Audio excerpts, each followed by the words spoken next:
Bonjour chers téléspectateurs de Coco Télévision. Bienvenue au flash d'information de ce mardi 30 juin 2019.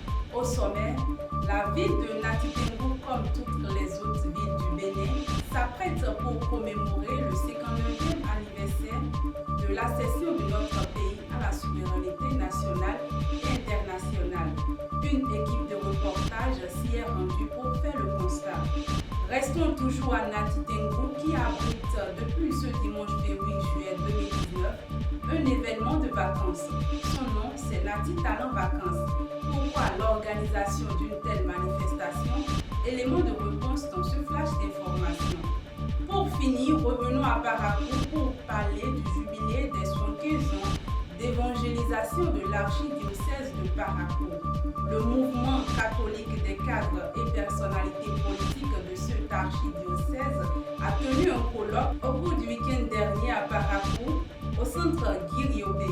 Voilà pour le sommet, les détails sont à suivre. Nati Tengu, chef-lieu du département de l'Atakora, s'apprête pour célébrer les manifestations marquant le 59e anniversaire de l'accession du Bénin à la souveraineté nationale et internationale.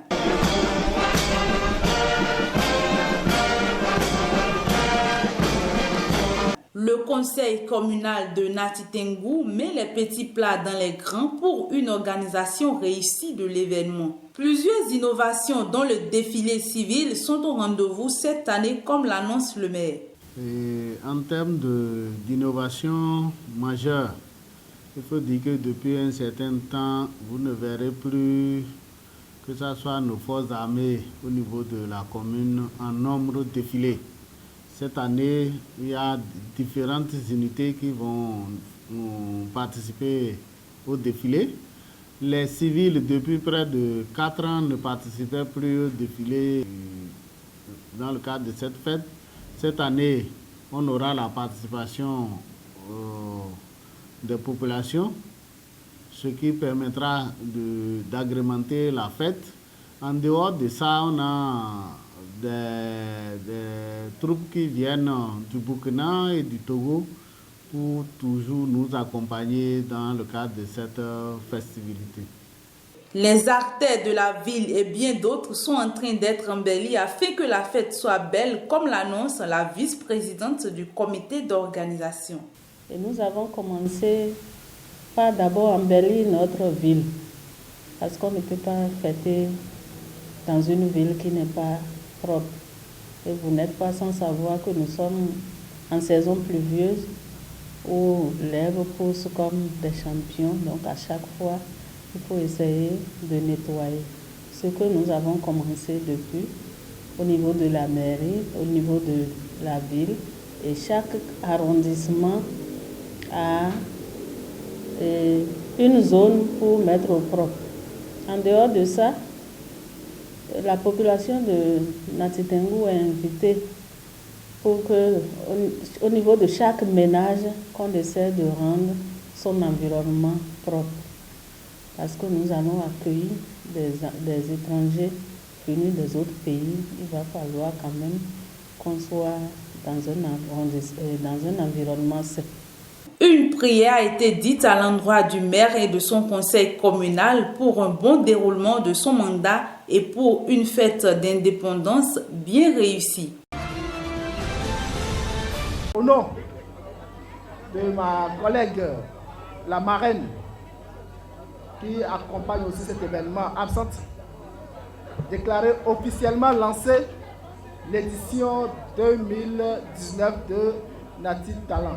Nati Talent Vacances, c'est le nom de l'événement qui réunit les populations de Nati Tengu en général et la jeunesse en particulier.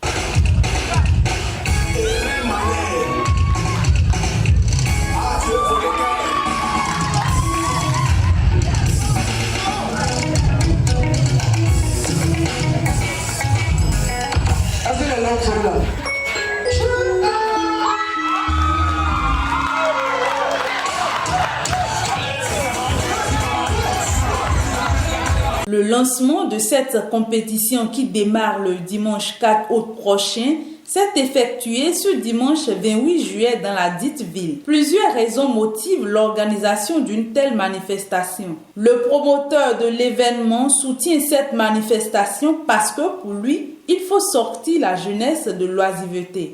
Je suis en fait un natif de Nati Tengou, même si je suis un Sodansou, parce que je suis né à Nati Tengou. Donc j'ai fait le triste constat que pendant la période des vacances, il n'y a pas un cadre adéquat qui permet en fait à la jeunesse de pouvoir s'exprimer. On les retrouve un peu plus dans l'oisiveté. Même ceux qui quittent ailleurs pour venir à Nati Tengou se plaignent parce qu'il n'y a pas un cadre pour qu'ils puissent vraiment s'amuser, découvrir d'autres choses. Donc c'est sur ça en fait qu'avec l'appui d'un jeune frère, du nom de Chloé Yoro, on a pris l'initiative en fait de créer ce concept pour un temps soit peu permettre quand même à tous ceux qui viennent pendant la période des vacances à Nati Tengou de trouver un projet de divertissement. Et nous voudrons vraiment qu'ils nous accompagnent en donnant le meilleur d'eux-mêmes, en prestant, en ne prenant pas Nati Talent Vacances comme un divertissement comme les autres, mais permettre en fait au public de les apprécier parce qu'on ne sait jamais. Parmi eux, il y a des talents cachés et Nati Talent Vacances peut nous permettre de les révéler pour que demain, qu'ils puissent, pourquoi pas, devenir de grands stars. Et ils diront un jour, ah, on est parti de quelque part et c'est grâce à Nati Talent Vacances que nous sommes ce que nous sommes devenus aujourd'hui. Nati Talent Vacances, comme l'indique déjà son nom, c'est un creuset de divertissement pour les vacances à Nati Tengou. Et ça a commencé depuis l'année dernière, 2018.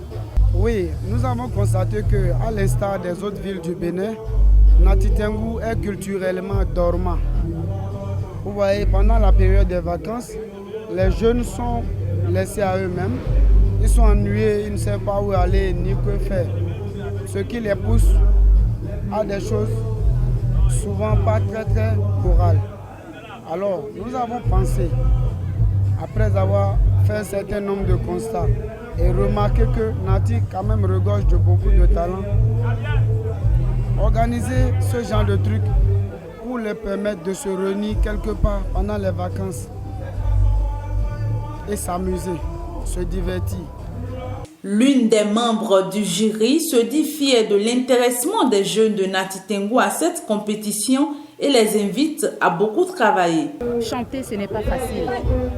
Et interpréter, c'est encore plus difficile. Parce que pour interpréter, il faut travailler le texte, le maîtriser pour pouvoir donner le meilleur de lui-même, de soi-même. Sinon, si tu ne maîtrises pas ton texte, tu ne peux pas donner le meilleur de toi-même. Donc, je leur demande de travailler et de ne pas avoir peur et que le meilleur gagne. La chorégraphie et l'interprétation sont les deux catégories de prestations prévues et la grande finale de Nati Talent Vacances se tiendra le 8 septembre 2019.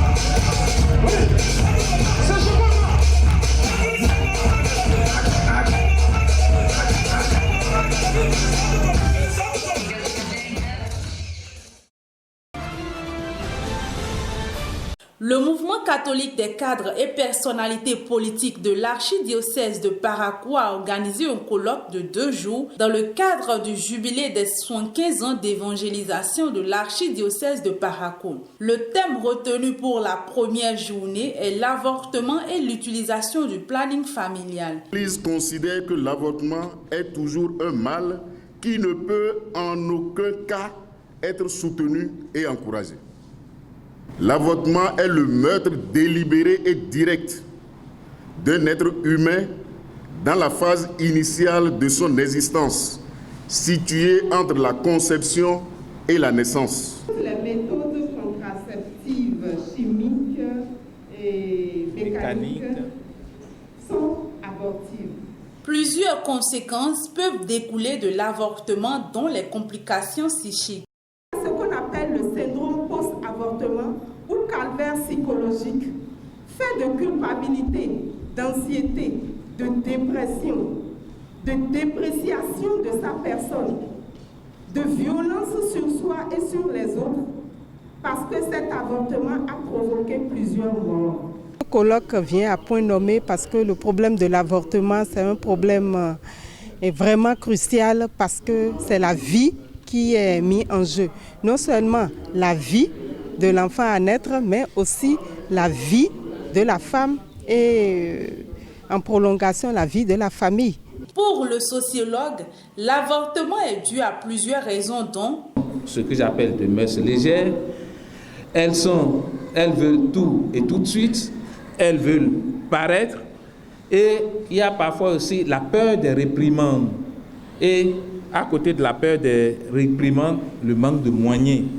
Comment vais-je subvenir à mes besoins? Comment pourrais-je élever l'enfant? Des conseils ont été prodigués aux femmes au cours des échanges sur quelques méthodes de contraception naturelle. Méthode Ogino, donc il faut faire un calcul pour éviter de s'unir pendant la période féconde et s'unir pendant la période inféconde. Et c'est ça le principe de toutes les méthodes naturelles. Toutes les méthodes naturelles ont pour but d'aider la femme à déterminer sa période féconde ou sa période inféconde. Selon le code pénal, des peines d'emprisonnement sont prévues à l'endroit des personnes responsables d'avortement. Le code pénal qui a interdit la pratique de l'avortement. J'ai cité tout à l'heure dans ma communication, une décision rendue récemment en mai à Cotonou par le tribunal de première instance de Cotonou qui a condamné à la réclusion criminelle à perpétuité. Ce n'est pas à temps, perpétuité, ça veut dire toute la vie. 3 personnes qui ont été retenues coupables des faits d'avortement. L'Église catholique dit non à l'avortement et oui à la vie. L'avortement, c'est non, non et non. La position de l'Église ne changera pas là-dessus.